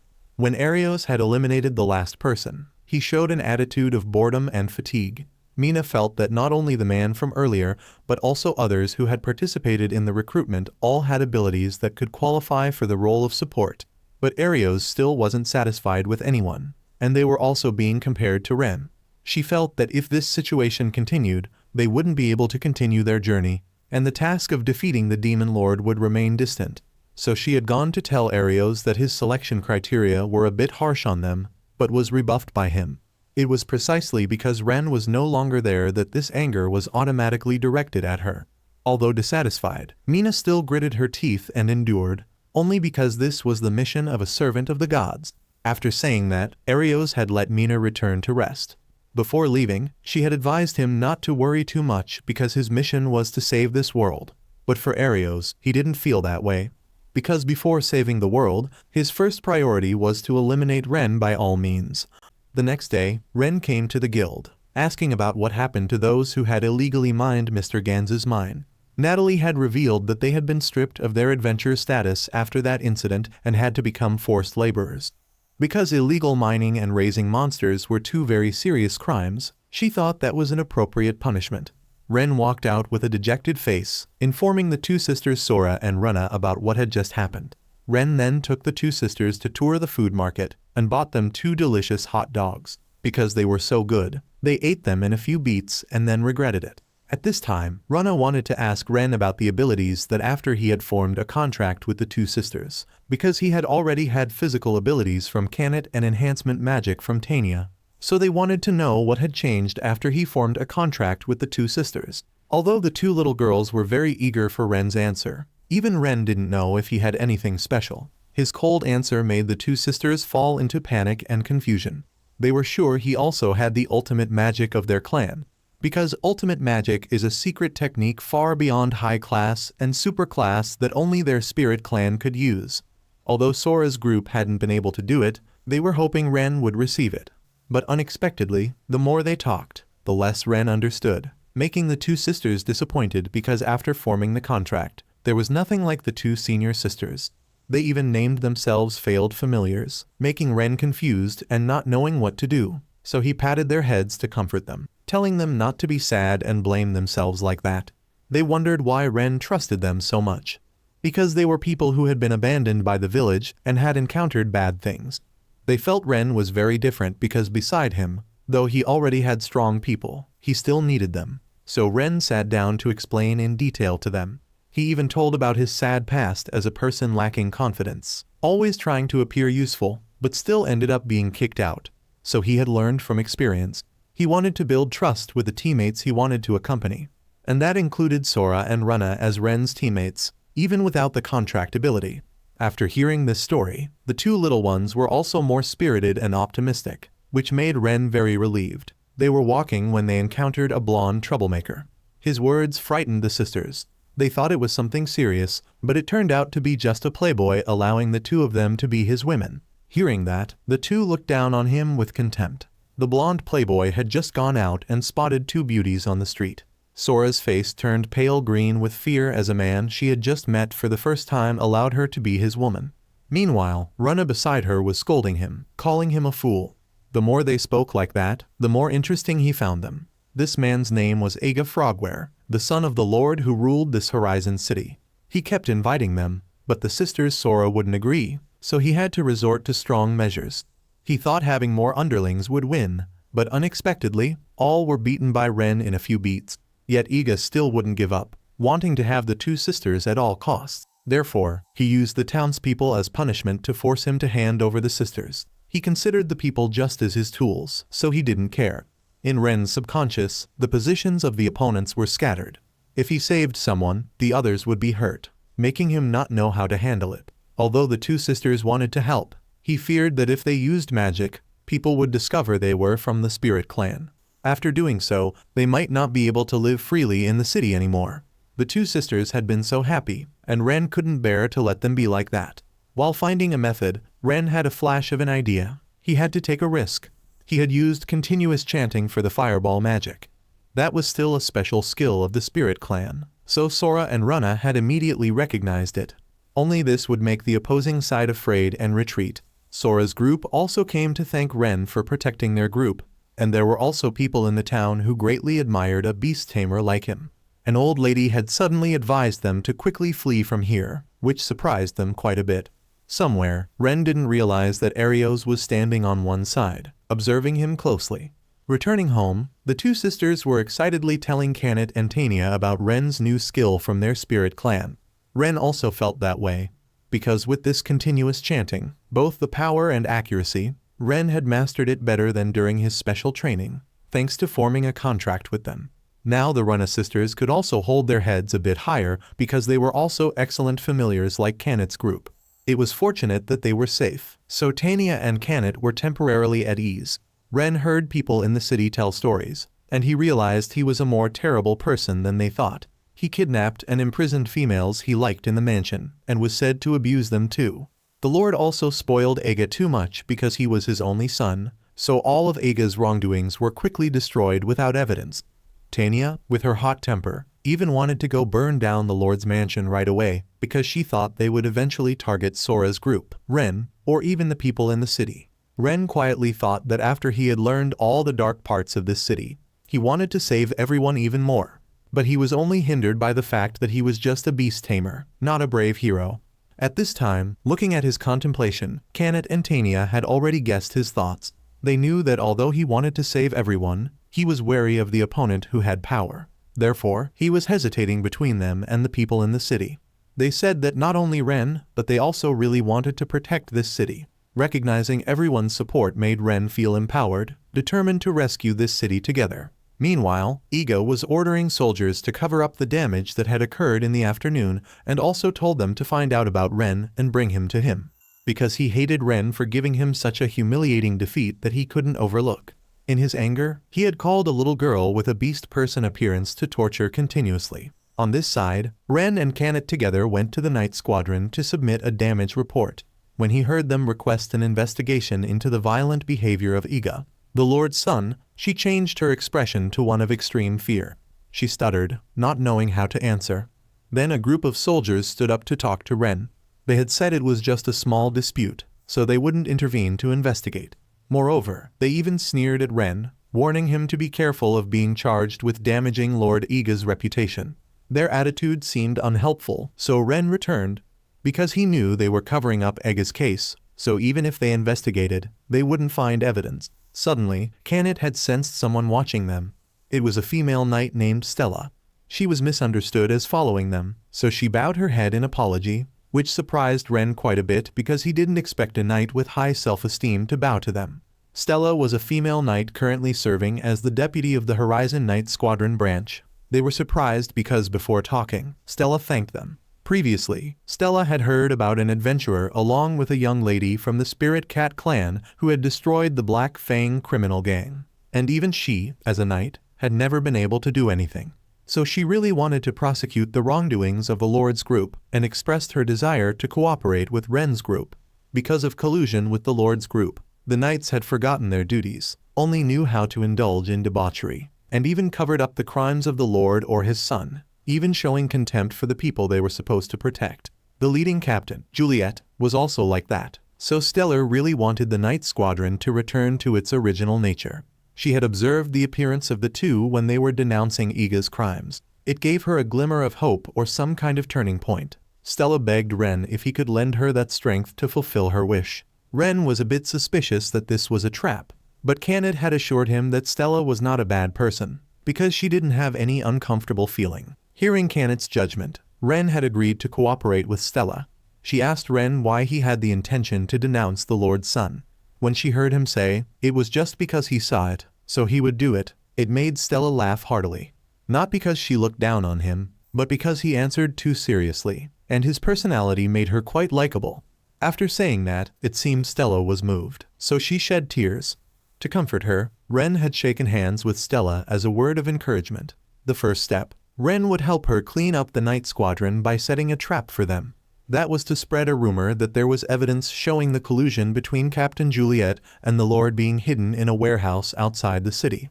Juliet also didn't believe it much because if that rumor was true, they would be finished.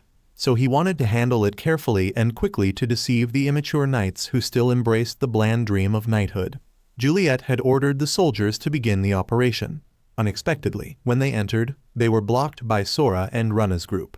Inside the warehouse, Ren had used the weapon he had just purchased from the dwarf shop owner. It was an excellent armor that helped him hit with 100% accuracy.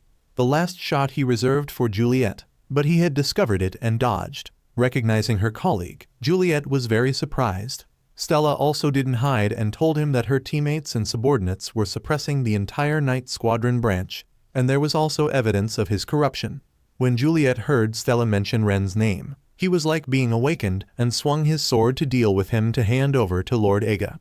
Stella was very angry, wanting to step forward to end this herself. Juliet threatened that she would be executed for treason, and then he charged forward to fight her. In reality, Stella was no match for him, but she still wasn't afraid and stood up to continue fighting. She was determined to thrust a powerful knife, making him fall down. Meanwhile, Aga was torturing the little girl because she had told him that Juliet's group had been caught, and now Stella was holding the Night Squadron. Although about to be cornered, he was still indifferently optimistic that he still had a number of troops at home, which was enough. Suddenly, there was a faint voice by the window. It was Arios who had disguised himself and proposed cooperation with him to fight against Ren. When he heard that Ren was someone who could command the strongest clan and would steal all his status, fame, money, and women, Aga was extremely angry. At this time, Arios had thrown him a ring full of magic power and told him to use it to finish off Ren. The negativity and hatred in Aga had clearly manifested outside, making Arios very satisfied because it would further increase the power of that ring. Stella, having been promoted to captain of the Night Squadron, began conducting an investigation. She led soldiers to the mansion, requesting an urgent investigation of the Lord. She also announced that Juliet, the former captain, had been arrested for bribery. Stella's request was denied, and they sent a group of soldiers to block her. If that was the case, Stella's group had to put on armor to prepare for an attack, and this time they had the support of two beautiful girls, Kanat and Tanya. Inside the mansion, Iga observed them fighting outside and mocked them. He had also seen the two strongest clans that Ren was commanding entering inside. He would use this ring to dissolve their contracts, making them lose their reason to fight. Instead, he would become their new master. On this side, Ren had successfully created a diversion and infiltrated the mansion. Their mission was to rescue the hostages. But Runna was too noisy, making Sora and Ren afraid that Iga would discover them and break their necks. After that, Runna and Sora performed a search magic. When they found people, they would evacuate them to a safe place using teleportation. This way, Kanat's group, which was creating a diversion, could unleash their power. And then they would capture the father and son lords, obtain evidence of corruption, and the victory would lean toward their side. At this time, Runna felt strange because if humans were captured, the large amount of magic power in the basement couldn't be mistaken. But Runna could sense a gigantic reaction that wasn't human, and this amount of magic power was on par with the sisters. Ren had suspected that it was also one of the strongest clans, but he didn't understand why there would be one of the strongest clans here. Ren left Sora and Runna to continue searching, while he would go to identify that magic power. Because in this situation, overlooking a character with unclear identity would be a bad move. Sora and Runna were quite worried about Ren going alone because that magic power was on par with them. But they still drooped because Ren had patted their heads to reassure them that he would be fine. Ren also felt guilty because to save everyone, the identities of the two were exposed. Runna stood up and suggested to him that if he didn't return safely, she would punish him by making him pat them 100 times. Ren began to investigate. He inadvertently suspected this room, so he entered. It was quite surprising because this room had a sturdy steel cage, and the person imprisoned inside looked like a fox with 3 tails. He couldn't be mistaken because it was one of the strongest clans, the God clan. He immediately destroyed the lock and rushed in to treat the little girl, which frightened her greatly. The little girl named Nina, hearing that he was her ally, grieved and hugged Ren tightly. Nina belonged to the God clan, one of the strongest clans. The little girl had lived very happily in a village. Day by day, she immersed herself in good sleep, or met kind villagers who cherished her. Until one day, the appearance of Iga changed Nina's life. He forced her to become his prisoner, or the kind villagers here would be punished. Nina was shy and only obeyed his orders and put on a slave collar that was enchanted with magic. After that, he tortured and abused the little girl for the satisfaction of his sick desires. The little girl had to endure the painful injuries alone, which made Nina very scared. Ren wanted to save Nina, but she said that this collar was enchanted with very strong magic power. Ren assured her that she could trust him, so the little girl obediently sat waiting for him to save her. Ren wanted to try the magic of stealing dominion with his power again, but it seemed the collar was too strong, making him look very painful. Seeing Ren suffering like that, Nina blamed herself even more. Suddenly, Ren remembered that he not only had power, but he also had the enormous strength of Kanet, Tania, and even the two sisters Sora and Rana. So Ren gathered all of everyone's power and performed magic, successfully breaking that collar for Nina. Outside the city, they were fiercely fighting with the soldiers. Seeing that they couldn't defeat Kanet's group, they took hostages from the basement as bait. Unexpectedly, on this side, the sisters Sora and Rana had just finished dealing with the rest and brought all the hostages to a safe place. Outside was left to them, and Stella would charge into the mansion to capture the father and son lords. In the mansion, the lord, seeing the instability, ran to tell his son. Iga told his father to run first, while he would stay behind to destroy the evidence of corruption. When everyone entered the mansion, he had just rescued Nina out. Everyone was quite surprised when they saw another of the strongest clans, so they scolded him again for getting involved with girls again. Ren was confused and didn't know how to answer because he seemed to attract girls all the time. Sora also felt it was rare because the God clan was always worshipped by humans. They shouldn't appear before humans much, but now she was here. Kanet seemed very interested in Nina's soft fur. The little girl, although a bit shy, still obediently listened. Stella had also just entered and was very thankful to Ren. Thanks to him, she was able to carry out her plan. At this time, the Lord was holding things and running away when he met everyone already waiting fully in the hall. Ren had used his weapon to shoot a rope to tie up the Lord. Suddenly, Iga unexpectedly ran out and released the death magic from the ring, causing Ren, who wasn't cautious, to be stabbed with a fatal blow. Arios on the roof was satisfied as his intent had been achieved, but he didn't expect that Ren wasn't affected at all, making them very worried.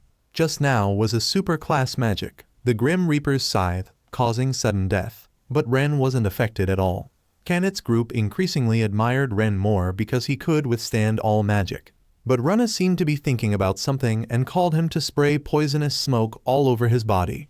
Sora, seeing this, choked her little sister for being too rash. Because in the world, how could there be a case where a familiar would cast poisonous magic on their master? Indeed, Rana had always wondered when Ren formed a contract with the sisters, only receiving one skill, wasn't it too unfair? So after earlier, she had guessed that it was the skill of nullifying abnormal states thanks to the contract with them. That's why the poison earlier also had no effect. Finally, she had satisfied her curiosity and also learned about Ren's new skill. Sora was extremely upset that Rana dared to experiment on Ren without telling her. The two sisters' noise made little Nina scared and trembling. Iga up here was currently very disappointed and couldn't believe he had failed. Indeed, as Ario said, Ren would steal everything from his hands, making the hatred in him increase the power of that ring. That magic began to spread throughout Iga's body and had a very unpleasant smell. That purple thing had swallowed Iga and revived the demon race once more. That was also what had destroyed Ren's childhood. The demon who had just been revived again was quite interested, but because there were too few people here, he had flown into the city to harm the citizens. Ren felt it wasn't good, fearing that the townspeople would be harmed. But when he turned back, he saw his real teammates waiting for him. Understanding each other, Ren began to plan. He asked Stella to take care of the citizens and Nina.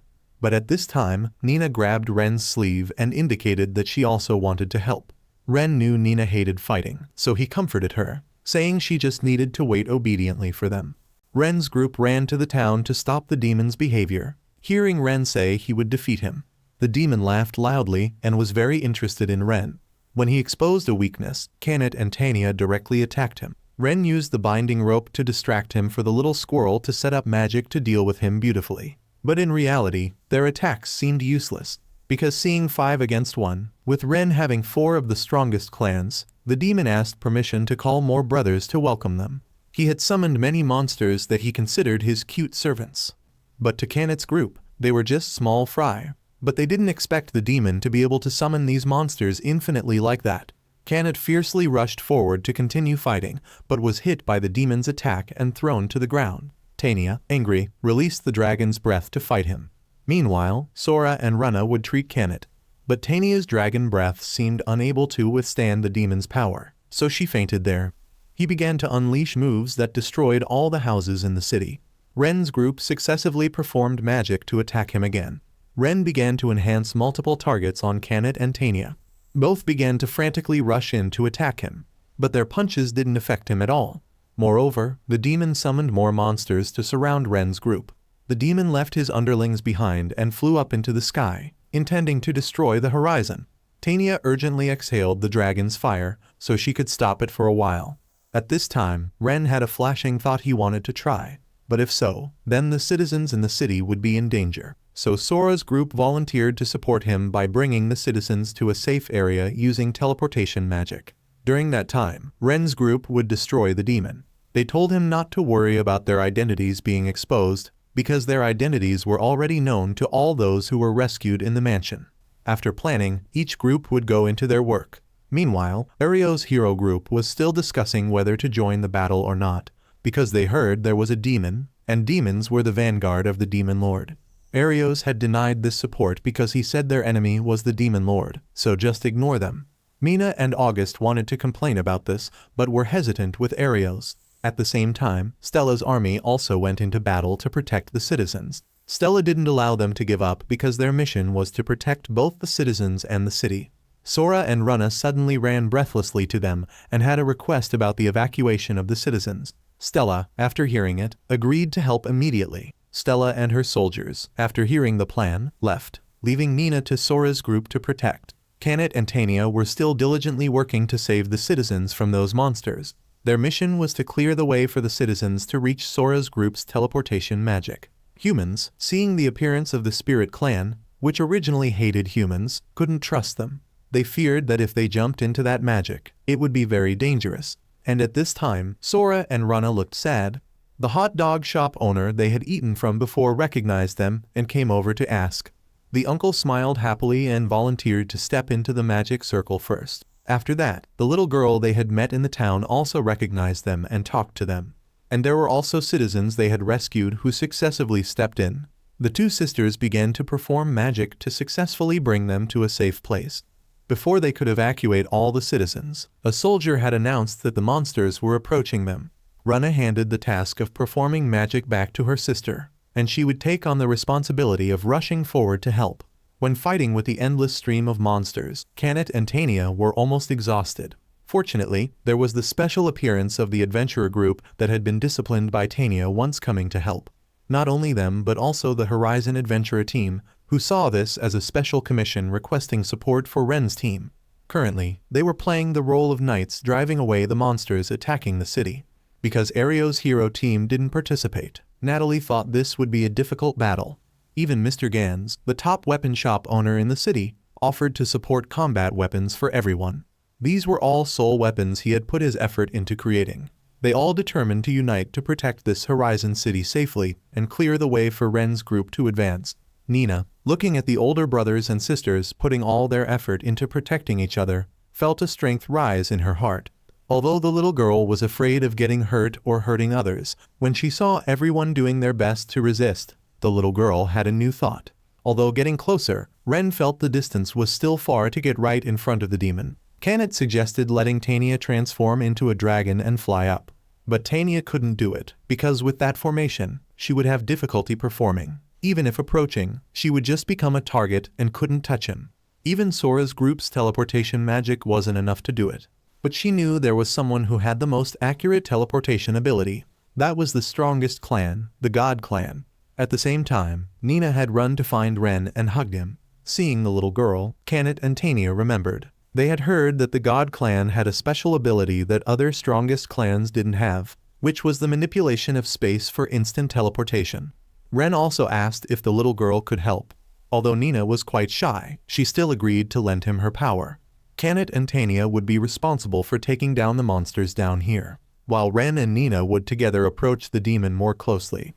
Ren used Mr. Genz's armor weapon to avoid attacks while moving. When he cast a giant magic ball at Ren, Nina immediately used instant teleportation magic to appear before him, making him confused and cautious. Ren began to enhance his inner strength, then suddenly teleported in front of him and tried to overwrite the dominion over his monsters. The demon couldn't believe that a human like him could steal his dominion. When asked about Ren's identity, he just smiled and introduced himself as just a normal beast tamer. The enraged demon had broken Ren's magic binding circle and rushed to attack. Unexpectedly, he had been commanded by Ren to have his monsters attack him instead, making him unable to hold on and gradually disappear in space. Although it was outside his expectation, he seemed to find Ren very interesting and wanted to know his name before dying, but still received a cold refusal from him. Finally, it ended, and Nina beside him was also exhausted and fell in the void. Fortunately, Tania had caught them safely. The sunlight of Horizon City had also brightened again. After that incident, the city gradually returned to its previous vibrancy. Stella had also officially assumed the position of captain of the Night Squadron. If it was her, he was sure she could change the Night Squadron wonderfully. According to her, those involved in the corruption story had been taken to the royal capital to receive punishment. Stella also looked into the story of little Nina's village. It was said that the villagers had abandoned the village because Nina had been taken away. But Ren believed that as long as they were alive, sooner or later, the moment of their reunion would come. Canet was extremely active in the restoration of the city, as if she had completely become a citizen of Horizon. And Tania was still hiding the fact that she was a dragon clan, but it seemed that everyone had known her identity for a long time. Sora and Rana were also quite integrated with the life of this city, occasionally visiting the uncle's hot dog shop to eat snacks. Although he had rescued everyone like a hero, Ren didn't dare to call himself a hero, because he always felt he was just a normal beast tamer that could be found anywhere. Canet's group was always helpless to deny his modest statements. After providing combat support for Ren's group, Nina also very much wanted to become his strength like the other sisters. Ren understood Nina, so he also welcomed her, just that he had already formed contracts with everyone. Now, forming a contract with Nina, he wasn't very confident. But when looking at everyone's eyes, Ren decided to take a risk. A few minutes later, Ren had successfully formed a contract with Nina. As soon as it was done, Canet and Tania rushed to hug and cuddle the little beast girl.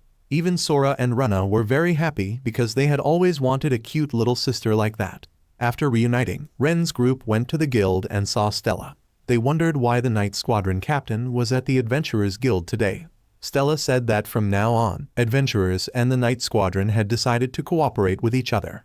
So now they were discussing with each other to maintain security together. Everyone was very happy because they were going in a good direction. Stella was very grateful to everyone because, thanks to Ren's group, she was able to achieve her wish of returning the Night Squadron to its original nature. And at this time, Natalie also indicated she had something for them. Taking this opportunity, Natalie announced that the guild would decide to promote Ren to rank C adventurer. Ren felt that this sister was buffing him a bit too much because he had only recently advanced to rank E. But Natalie had a legitimate reason for raising Ren by 2 ranks to C without issue. She even thought of buffing him to rank A, which would be more deserving for him. And there was also a mountain of money he would receive as a reward. Feeling warm in his pocket, Ren decided to invite everyone to eat well. By the way, Natalie eyed Nina as another new face. Ren immediately introduced Nina as his new teammate. Natalie couldn't resist and hugged the little girl. But looking closely, she realized that this little girl was from the God clan and was startled. She whispered to Ren, asking if Nina would be angry because she had accidentally treated her like a child. When receiving the answer from Nina that she wouldn't be, Natalie hugged the little girl one more time. And after that, the sisterhood also wanted to cuddle Nina together with her. After that, Ren began to discuss the team. Because the group now had too many members, making their current rented room too cramped. Hearing this, Natalie suggested that Ren could buy a house and introduced that the guild also recommended houses and even had financial subsidies, especially for adventurers with real strength who wanted to stay in the city. Her enticing eyes made Tania sense her determination not to let them leave the city. Ren asked for everyone's opinion, and it seemed that everyone agreed to stay in this city. Ren had also saved up quite a bit, and now there was also guild subsidy money. So Ren decided to sign a contract to buy a house. After designing many houses in the city, the sisters couldn't find any they liked. Natalie introduced the last house, comfortable and airy, and they immediately liked it. This house was built with wood and had a spacious garden based on the wishes of Tamed and Sora. There were also more than 10 rooms that could fit large beds according to Tanya's request. And the kitchen plus bathtub that Rana and Nina were looking for was also fully equipped. Moreover, the furniture was within Ren's budget. Tanya stood up to ask the sister why she didn't introduce such a good house first. Rana heard the smell of her conspiracy. Natalie, hit in her black heart, was startled and stepped back. Everyone's eyes were focused on her, so she had to tell the truth that there was a lady in white appearing there. Kenneth, hearing of this appearance, was scared and hid behind Ren. Tanya was very disappointed with her because she was supposed to be from the strongest clan, but was afraid of ghosts. This time, she even had to be comforted by the little squirrel. At this time, everyone swallowed their saliva in tension to listen to Natalie's story. It was the story of a pillow being flipped after taking a nap. There was also hot bath water being replaced with cold water. During meals, sugar and salt were switched. There was even a rotten egg put in shoes that had been taken out. Moreover, there was leftover curry from the evening smeared on laundry that was about to dry. Hearing this, Janet was scared with her tail curved. Although they were a bit reluctant to stay in this place, they would regret missing this house. So Ren suggested one thing. They would investigate this house in front of them, and then think about what they could do. Ren's group opened the door and entered. The house was all dark. Nina had just sneezed once, and Janet had already tightly grabbed Tanya's tail and pulled it. They felt this didn't look like a haunted house because it was clean as if regularly cleaned. Suddenly, the tables, chairs, and objects around here began to shake and move on their own, and there was even a voice chasing them away. Janet, who was originally afraid of ghosts, ran around in a panic. In front of them suddenly appeared a woman in a maid's outfit chasing them away. Sora's group performed magic to destroy this little ghost, but that woman still appeared hanging upside down from the ceiling. The sisters were discussing what kind of magic to perform because if they used too much force, they would blow away both the ghost and this house. Hearing this, the ghost seemed scared but still messed things up to chase them out. Tanya realized that the ghost didn't seem to know how to attack. They pointed out the ghost's weakness, which made her very upset. But noticing a character who seemed quite afraid of her, the ghost stuck her head up from under the floor to scare Janet, making her run around everywhere. Because the ghost had inadvertently stimulated Janet's fear, she had extended her claws to attack, scratching the ghost's clothes, making it extremely confused. Tanya also realized the vulnerability that could damage the soul's body with a physical body. Because Janet's fear had reached its peak, now the one who was afraid was that ghost. Janet went crazy and began to bite the dress and break things. Moreover, she suddenly appeared, scaring the ghost back. Taking this opportunity, Sora and Rana had performed a sealing magic so that the ghost could no longer escape. Janet fluffed up her fur, about to rush forward, but was grabbed by the neck by Tanya in the air like a cat going crazy. Now Ren began to negotiate with that ghost. The ghost thought to take a risk and rush in to borrow Ren's body but failed. He had sealed the ghost's teleportation because when he was little, he had heard a neighboring uncle tell about ghosts and soul tamers, but he didn't tell her how he could control a ghost like her. Because Ren saw that the ghost in front of him still had a clearer personality than normal ghosts, he thought she would be more likely to listen to him. The ghost was about to react but was already pinned to the floor by Ren, struggling like a stranded fish. Knowing she had lost, she gave him the freedom to do whatever he wanted. Unexpectedly, Ren wanted to shake hands with her, making her laugh because he was a strange human. She introduced herself as Tina, who used to work as a maid in another town but had logged out 30 years ago and then drifted here because she was a soul that hadn't been freed. Tanya wondered why she became a ghost. Then Tina had told that her former master was a perverted evil man who was crazy about girls and liked to torture. She was also his victim.